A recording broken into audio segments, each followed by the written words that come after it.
भावाचा उपवास आणि श्रावणी सोमवार एकाच दिवशी, हा अद्भुत योग. उपवास कधी सोडावा? यावर्षी सोमवार दिनांक 17 ऑगस्ट 2026 रोजी नागपंचमी आलेली आहे.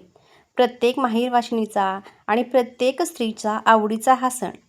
नागपंचमी दरवर्षी श्रावण शुक्ल पंचमीला म्हणजे श्रावणाला सुरुवात झाली की 5व्या दिवशी नागपंचमीचा हा सण साजरा केला जातो. या दिवशी नागोबाची पूजा केली जाते. नागदेवता हे शिवाच्या गळ्यातील अलंकार मानले जातात. या दिवशी नागोबाची पूजा केल्यामुळे सुख, सौभाग्य, उत्तम आरोग्य आणि धनप्राप्ती होते असे म्हणतात. तर आजच्या व्हिडिओमध्ये आपण नागपंचमीची अगदी साध्या आणि सोप्या पद्धतीने पूजा कशी करायची, वारूळ नसेल तर तुम्ही घरीच पूजा कशी करू शकता, या दिवशी कोणत्या गोष्टींना खूप मान आहे आणि या दिवशी विशेष करून कोणता नैवेद्य दाखवला जातो, कोणता मंत्र म्हणावा आणि या दिवशी काही नियम आहेत की जे पाळावे लागतात. कारण नागपंचमीच्या दिवशी अशीही काही कामे आहेत की जे या दिवशी अजिबात करायची नसतात. तर अशी संपूर्ण माहिती तुम्हाला आजच्या व्हिडिओमध्ये मिळेल, त्यामुळे व्हिडिओ शेवटपर्यंत नक्की पहा. चॅनलवरती नवीन आलेला असाल चॅनलला सबस्क्राईब करा आणि व्हिडिओ आवडला तर व्हिडिओला एक लाईक आणि हाईप नक्की द्या. नागपंचमीच्या दिवशी नागाची पूजा करण्याची परंपरा वर्षानुवर्षे चालत आलेली आहे आणि त्यामुळे अजूनही बरेच लोक नागाची पूजा करताना दिसतात. नागाला शेतकऱ्याचा मित्र म्हणतात. या दिवशी लवकर उठून स्वच्छ वस्त्रे परिधान करावीत किंवा ज्या नवविवाहित स्त्रिया आहेत त्यांनी किंवा ज्या स्त्रिया आहेत त्यांनी पण या दिवशी छान अशी साडी घालू शकता. आदल्या दिवशी अनेक स्त्रिया आपल्या हातावरती मेहंदी लावतात, नेलपेंट लावतात, अनेक प्रकारचे नवीन नवीन अलंकार घालून छान असं तयार होतात. नागपंचमीची नागोबाची पूजा करतात.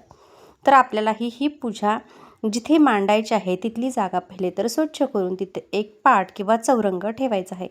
त्यावरती नवीन कोरं वस्त्र टाकायचं. कोणतीही पूजा आपण अग्नीच्या साक्षीने करतो, त्यामुळे दिवा लावून घ्यायचा.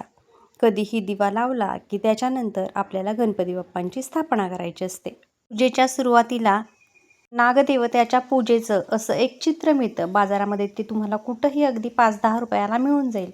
तर ते घ्यायचं, ते एका पुठ्ठ्यावरती चिटकवायचं आणि अशा पद्धतीनं ते भिंतीला टेकवूनही तुम्ही ठेवू शकता. काही जण भिंतीला चिटकवतात तर ते त्याच्यानंतर काढताना प्रॉब्लेम येतो, त्यामुळे तुम्ही एखाद्या पुठ्ठ्याला लावून घेऊन त्याची पूजा करू शकता. आता आपल्याला गणपती बाप्पांची स्थापना करून घ्यायची आहे. आता या दिवशी आहे नागपंचमी आणि श्रावणातला पहिला सोमवार, त्यामुळे आपल्या घरी जर गणपतीची मूर्ती असेल तर ती तुम्ही एका पूजेसाठी वापरलेली असेल तर दुसऱ्या पूजेसाठी तुम्ही सुपारी घेऊ शकता. तर इथं एक सुपारी घेतलेली आहे, तर त्यालाही गणपती स्वरूप आपण पूजून घेणार आहोत. गणपतीच्या बाप्पालाही अभिषेक घालून घ्यायचा, त्यांना हळद, कुंकू, अक्षता आणि त्याच्यानंतर फूल अर्पण करून घ्यायचं आहे. शक्यतो गणपती बाप्पांना लाल रंगाचं फूल जर तुम्हाला मिळालं तर ते लाल रंगाचं फूल तुम्ही वाहू शकता. अगदी साधी आणि सोपी पूजा, अगदी 5 मिनिटात पण जास्त फळ देणारी पूजा मी तुम्हाला सांगते आहे. जास्त तामझाम नाही, अगदी साधी पूजा. तर त्याच्यानंतर आपण एक दिवा अगोदरच लावून घेतलेला आहे खाली. तर इथं पूजेमध्येही मी थोडंसं तांदळाची रास केलेली आहे आणि त्याच्यावरती एक समई ठेवलेली आहे आणि आता ती समई प्रज्वलित करून घ्यायची आहे. कोणतीही पूजा दीप प्रज्वलित केल्याशिवाय पूर्ण होत नाही, म्हणून आता या पूजेचीही आपल्याला या दिव्याचीही आपल्याला पूजा करून घ्यायची आहे.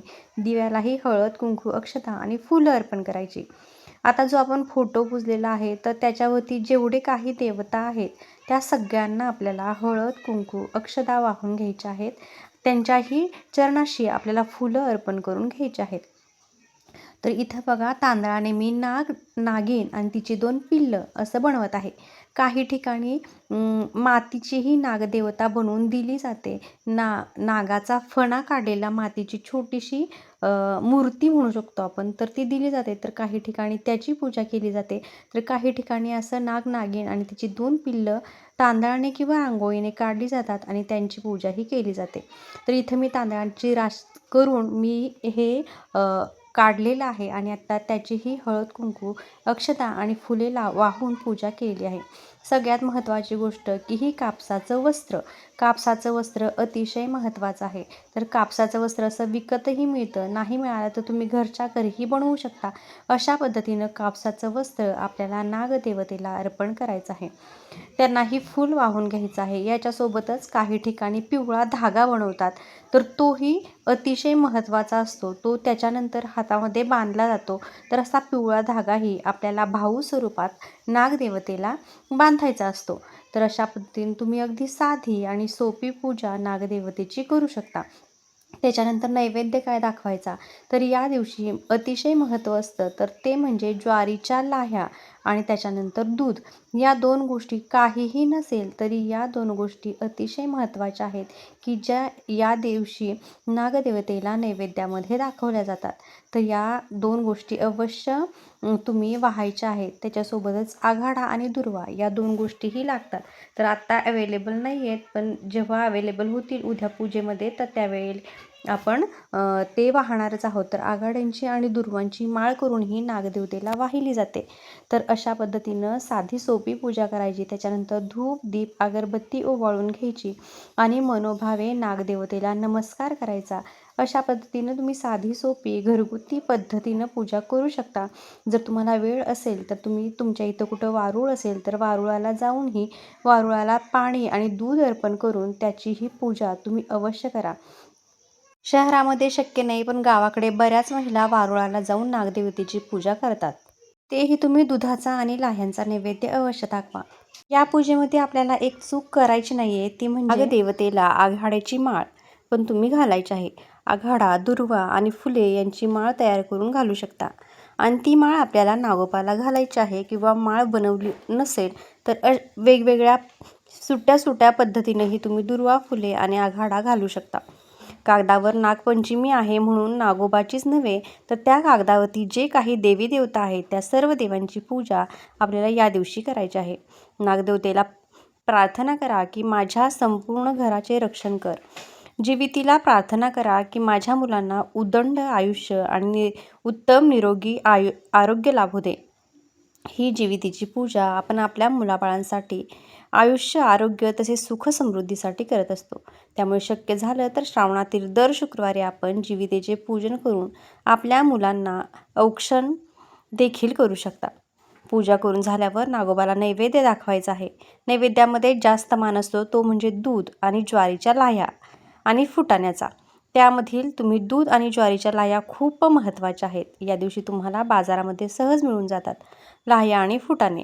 त्यामुळे तुम्ही याचा नैवेद्य नागोबाला अवश्य दाखवा, कारण या दिवशी त्याचं खूप असं मोठं महत्त्व आहे. तसेच या दिवशी नागाला दूध अर्पण केल्याने पुण्य प्राप्त होते असे म्हणतात. नागोबाला नैवेद्य दाखवल्यानंतर धूप, दीप ओवाळावा. संपूर्ण कुटुंबाच्या रक्षणासाठी प्रार्थना करायची आहे. येत असेल तर एखादा मंत्र म्हणायचा आहे. मगाशी सांगितल्याप्रमाणे अनंतादी नागोभ्यो नमः किंवा ओम नागदेवता नमो नमः किंवा गायत्री मंत्र पण तुम्ही म्हणू शकता. तर अशा पद्धतीनं नागपंचमीला दूध आणि लाह्यांसोबत पुरणाचे दिंड आणि कानवल्यांचा मानसुद्धा असतो. काही जण पुरणाचे दिंड बनवतात, तर काही ठिकाणी पुरणपोळी बनवली जाते. पुरणपोळी प्रत्येक ठिकाणी बनवतात असं नाही, काही ठिकाणी आदल्या दिवशीही पुरणपोळी बनवतात, कारण नागपंचमी दिवशी पोळ्या लाटत नाहीत असंही म्हटलं जातं. त्यामुळं तुमच्या इकडं जी पद्धत असेल तर त्या पद्धतीने तुम्ही पुरणाचे दिंड किंवा गव्हाच्या कणकेची छोटी चपाती लाटून त्यामध्ये पुरण भरले जाते आणि त्याची घडी करून तो सुद्धा वाफवतात. अशाप्रमाणे कानावले किंवा पुरणाचे दिंड याचा नैवेद्य दाखवला जातो. नागपंचमीच्या दिवशी तुम्ही या दिवशी तवा, कढई ठेवत नाही, त्यामुळे असे पदार्थ बनवले जातात. असं म्हणतात की या दिवशी काही भाजायचे किंवा तळायचे नसते. या दिवशी काहीही चिरू नये, कापू नये, तळू नये, चुलीवर तवा ठेवू नये, अशा गोष्टी या दिवशी पाळल्या जातात. पूर्वीपासून ही परंपरा चालत आलेली आहे. तसेच या दिवशी जमीन खणू नये, शेतामध्ये नांगर चालवू नये. शेतकऱ्यांनी या दिवशी शेतामध्ये कोणत्याही प्रकारची कामे करू नयेत, अशी ही बऱ्याच ठिकाणी पद्धत आहे आणि ती आजही पाळली जाते. नागपंचमीच्या दिवशी या गोष्टी वर्ज्य मानल्या जातात. या दिवशी आपल्या हातून कोणत्याही जीवाची हानी होऊ नये, हाच यामागचा उद्देश असतो.